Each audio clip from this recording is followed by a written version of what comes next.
Audio Jungle.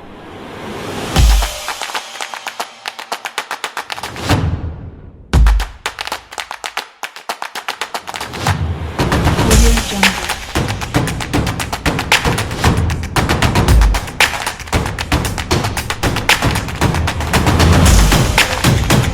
Audio Jungle.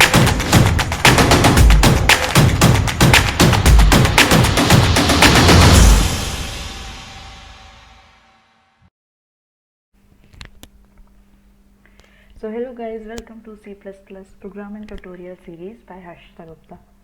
तो अब हम बात करने जा रहे हैं एक बहुत इम्पॉर्टेंट टॉपिक के बारे में जो है स्ट्रक्चर।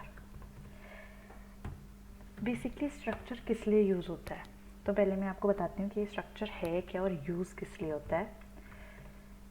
बेसिकली स्ट्रक्चर हमारा यूज़ होता है, जैसे हमने एरे पढ़ा था, ओके, उसमें एरे में क्या था कि आपको कोई भी सेम डेटा टाइप की वैल्यूज़ अगर मीन्स स्टोर करनी है, लेट सपोज मैंने कंटेनर का एग्जांपल दिया था कि अगर आपको सेम डेटा टाइप की वैल्यूज़ एक जगह स्टोर करनी है तो आप एरे यूज़ कर रहे थे। चाहे वो अगर सारी वैल्यूज़ इंट की है तो आप इंट टाइप का एरे स्टोर कर रहे थे, अगर सारी वैल्यूज स्ट्रिंग की हैं तो आप स्ट्रिंग टाइप का एरे यूज़ कर रहे थे। सी प्लस प्लस में एक फीचर होता है स्ट्रक्चर, ठीक है। स्ट्रक्चर हमें इस चीज़ की मीन्स एडवांटेज देता है कि आप डिफरेंट डेटा टाइप्स की वैल्यू एक बॉक्स में मीन्स एक कंटेनर में स्टोर कर सकते हैं। तो फॉर एग्जांपल कि अगर मैं किसी भी स्टूडेंट का डेटा स्टोर कर रही हूँ, ओके, तो उसे स्टोर करने के लिए ऐसा तो नहीं है कि उसके स्टूडेंट के डेटा में सिर्फ इंटीजर वैल्यूज़ हैं या सिर्फ स्ट्रिंग वैल्यूज़ हों, दोनों का कॉम्बिनेशन भी हो सकता है, तब वो हमारे लिए डिसएडवांटेज है। तो इसीलिए हमारी C++ लैंग्वेज ने हमें एक नया मीन्स टर्म दिया है, दैट इज़ स्ट्रक्चर। वो क्या करता है आपको कि डिफरेंट डेटा टाइप्स को एक जगह स्टोर करने की एक्सेसिबिलिटी देता है, मीन्स आप वहाँ पे स्टोर कर सकते हैं। तो पहले हम देखते हैं कि आप अपना स्ट्रक्चर कैसे डिफाइन कर सकते हैं, ठीक है। तो इसके लिए जो हमारा सिंटेक्स है वो बेसिकली है स्ट्रक्ट,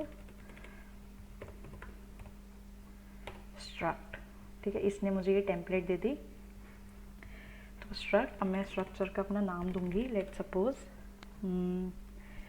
स्टूडेंट्स, ठीक है। एंड देन ओके, ऑलरेडी हमारा करली ब्रेसेस लगे हुए हैं यहाँ पे डेटा। तो मैं लेट सपोज अपने जो पैरामीटर्स हैं वो स्टोर कराती हूँ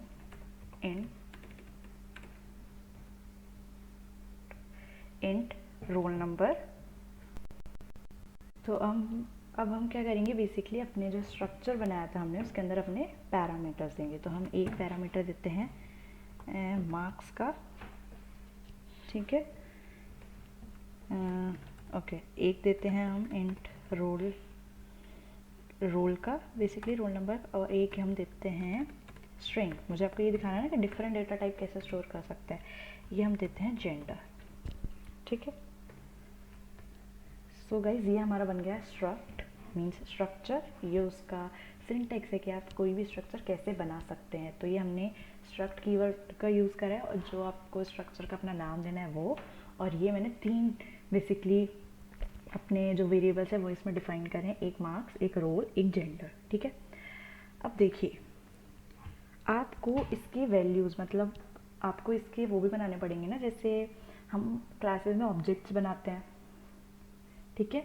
तो वैसे हम यहाँ पे अपने जब उसको वैल्यूज़ देंगे, आपको नाम देने हैं, तो हम कैसे देंगे, आप दो तरीके हो सकते हैं। पहला, आप अपने जो स्ट्रक्चर है उसको एंड होने के बाद यहाँ पे दे दीजिए, let suppose Anil and Rohan, ठीक है।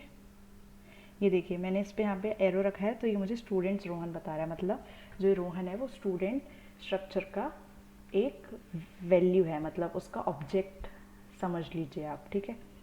अब मैं यहाँ पे अपनी वैल्यूज देती हूँ। और दूसरा तरीका क्या है, दूसरा तरीका मैं आपको बताऊँगी। पहले हम अपना ओके मेन हमारा लूप लिखा हुआ है, इसको ऊपर कर लेती हूँ थोड़ा, ओके। दूसरा तरीका क्या है, आप अपने स्ट्रक्चर का नाम देंगे, जैसे हम अपने क्लासेस और ऑब्जेक्ट्स में नाम करते हैं, सिमिलर इसमें भी करेंगे। तो हमें उसका नाम क्या है, स्टूडेंट्स है। फिर हम यहाँ पे देंगे मोहन, एक नाम देते, चलिए एक लड़के का नाम दे देते हैं हेमा, लेट सपोज, ठीक है। तो तो आप अपना जो वैल्यूज़ हैं, जो आप अपने उसके मीन्स ऑब्जेक्ट्स बना रहे हैं, ठीक है, तो आप उसे ऐसे भी डिफ़ाइन कर सकते हैं और ऐसे भी डिफ़ाइन कर सकते हैं, दोनों तरीके। चाहे अपने स्ट्रक्चर के एंड होने के बाद आप एंड में इसे डिफ़ाइन कर दीजिए कॉमर्स लगाकर, जितने चाहें कर सकते हैं, या फिर आप पहले अपने स्ट्रक्चर का नाम लिखिए, उसके बाद वैल्यू उसका नाम लिखिए जो आपको उसका ऑब्जेक्ट बनाना है, ठीक है। अब हम इसमें वैल्यूज़ कैसे देंगे, तो बेसिकली हम वैल्यूज़ भी दो तरीके से दे सकते हैं। तो हम यहाँ पे देते हैं वैल्यूज़, ब्रैकेट लगाएंगे। तो हमने 3 पैरामीटर्स दिए, तो हम सीक्वेंस वाइज देंगे। तो पहले हमारा है मार्क्स, तो लेट सपोज मार्क्स 45, देन है roll let suppose 20, and then है जेंडर। तो स्ट्रिंग टाइप का है, तो मैं यहाँ पे दूंगी फीमेल, ठीक है। हेमा का तो यही होगा, फीमेल। डन। एरर क्या दे रहा है, no suitable construct exist to convert const care to students.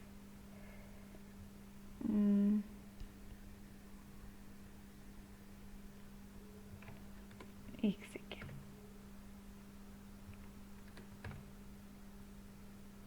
Okay, so my mistake. यहाँ पे जब आप वैल्यूज़ देंगे, तो जैसे हम एरेज में देते थे करली ब्रैकेट लगा के बेसिकली, तो हमें देने, मैंने यहाँ पे राउंड ब्रैकेट लगा दिए थे, तो आपको करली ब्रैकेट के अंदर वैल्यू देनी है, ठीक है। तो ये जो वैल्यू है बेसिकली हमें अपने सीक्वेंस वाइज देनी है, जैसा हमने स्ट्रक्चर में दी है वैसी देनी है, वरना ये मिसअंडरस्टूड कर लेगा कि कौन सी वैल्यू किसकी। तो एक तो तरीका ये हो गया कि आपने ऐसे वैल्यू दी थी। फिर दूसरा तरीका क्या है कि हमारा अनिल नाम का भी है, जिसका जो स्ट्रक्चर के जो पैरामीटर्स हैं उनको यूज़ कर रहे हैं। तो अनिल डॉट, अब देखिए मैंने डॉट लगाया, आप डॉट से भी स्पेसिफाई कर सकते हैं। तो पहले मैंने जेंडर लिया, ठीक है, जेंडर में मैं देती हूँ मेल, टर्मिनेट, फिर मैं अनिल डॉट, अब मैं मार्क्स लूँगी और मार्क्स में लेट सपोज 67 लूँगी, then Anil again dot and then roll, ठीक है, रोल में मैं 12 दूँगी। ये हो गया। अब हम इसे प्रिंट करवाते हैं। तो बेसिकली स्ट्रक्चर मैंने बताया आपको क्यों होता है, जैसे एरे एक ही डेटा टाइप को स्टोर करते हैं, जो स्ट्रक्चर होते हैं वो डिफरेंट डेटा टाइप्स को स्टोर कर सकते हैं। मैंने आपको ये स्टूडेंट्स के डेटा का एग्जांपल दिया है। इस केस में एरे जो होता है वो डिसएडवांटेज हो जाता है, उसका मतलब आप उसे यूज़ नहीं कर सकते हैं, तो उस केस में हम स्ट्रक्चर का यूज़ करते हैं।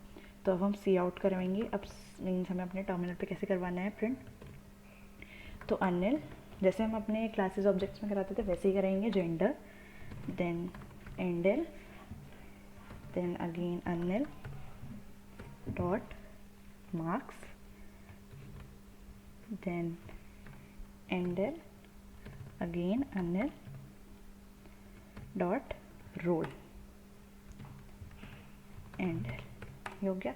और अब हमारा हेमा भी थी, तो सी आउट हम करेंगे। ओके, इसमें क्या एरर आ गई, endl endl marks endl this एंडल।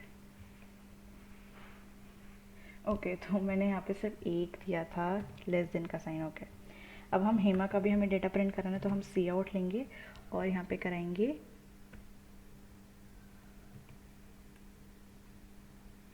Hema, ठीक है, matches the operand, cout Hema. तो आपको यहाँ पे भी एक 1 बाय 1 करके ही आपको यूज़ करना पड़ेगा, ठीक है। Cout Hema dot gender endl Hema dot marks, इतने कराते हैं पहले।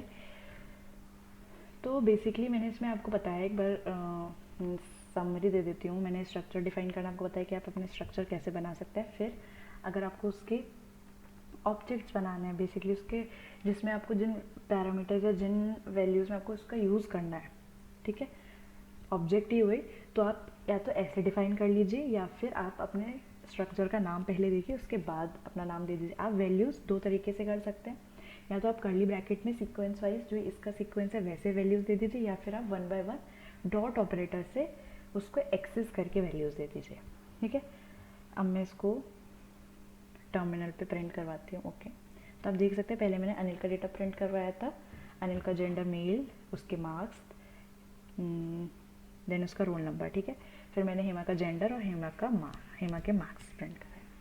सो गाइज, आई थिंक आपको स्ट्रक्चर समझ में आया होगा आगे का नेक्स्ट वीडियो में।